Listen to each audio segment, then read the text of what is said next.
Dr. Vijay Bhaskar, Chairman, Ethics Committee, Clinical Research and Trials, Hyderabad. Today we will discuss about the persons after or during the COVID or after the COVID suffering from joint pains, that is arthritis. Obviously, most of the virus does affect the synovial membrane of the joint. The synovial membrane and the synovial fluid is the constitution of a joint where the lubricating fluid formed by the membrane of the joint. So that membrane is called synovial membrane. So obviously the lubricating fluid is called synovial fluid. So when the most of the viruses does affect the fluid of joint, that is the synovial fluid, leads to joint pains. So these joint pains usually wean down as the virus goes out of your body, or it is acted upon the immunological system or antibodies of your body. Once the antibodies are acted on the virus of the generalized system, then obviously the virus effect on the synovial fluid will come down. So obviously initially when there is a viral effect, then leads to a infection or a localized inflammation. That means a pain and swelling in the joint, then the restricted movement of the joint. This will sustain for a longer period and sometimes many months and days. So obviously people scared of it, why is being affected the joint pains even though the virus is gone out of their body. So usually what exactly happens, the pathology when there is a infection, the viral infection, initially the virus effect on your body will be around 10 to 14 days. After the 14 days, the virus automatically killed by the antibodies in your body.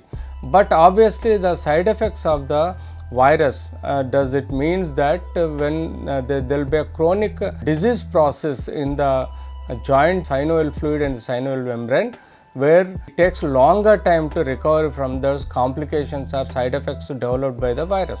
So any joint pains, especially knee joint pains, when there is a large area of synovial membrane with much more quantity of the fluid, that fluid does affect the joint variability, wear and tear, and then obviously in older age group, obviously there is a degenerative changes and there is some side effects and complications in the joints leads to the pain which sustain for the longer time. So anyway, as such, there is nothing precautions you can take for the virus, because virus, when, how, where it enters into your body, you do not know.